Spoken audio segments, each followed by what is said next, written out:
રાજકોટ જિલ્લામાં 35% જે enumeration form છે આ ડિજિટાઇઝ થઈ ગયા છે અને રાજકોટ જે છે આ આખા રાજ્યમાં 7મા ક્રમે છે. આપણા જિલ્લાના તમામ એસીસ દ્વારા ખૂબ મહેનત કરીને ખૂબ સારી કામગીરી કરવામાં આવી રહી છે. આમાં રાજકોટ ઈસ્ટ, વેસ્ટ અને સાઉથ જે છે આની કામગીરી 25%થી ઓછી છે.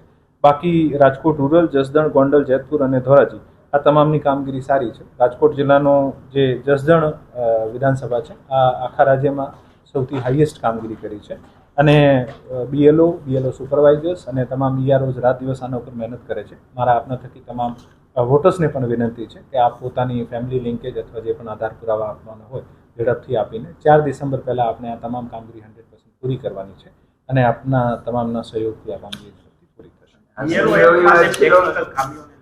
બીએલઓ એપમાં ટેકનિકલ ખામી છે. સ્ટેટ લેવલ ઉપર એક બીએલઓ એપનો SIR ગુજરાત જે ગ્રુપ છે આમાં સમયાંતરે આ બધા ટેકનિકલ ઇસ્યુઝ છે આને જાણ કરવામાં આવે છે અને રિયલ ટાઈમ બેસિસ ઉપર આ તમામ ટેકનિકલ ઇસ્યુઝને રિઝોલ્વ કરવાના પ્રયત્ન પણ કરવામાં આવ્યા છે. અત્યારે બીજા રાજ્યોમાં પણ કામગીરી ચાલે છે અને એક સાથે ઘણી બધી કામગીરી ચાલતી આને કારણે ઇસ્યુઝ આવે છે પણ ખૂબ સમયાંતરે અને ખૂબ સારી રીતે ઝડપથી આના ટેકનિકલ પ્રોબ્લેમ જે છે આનું સોલ્યુશન કરીએ છીએ.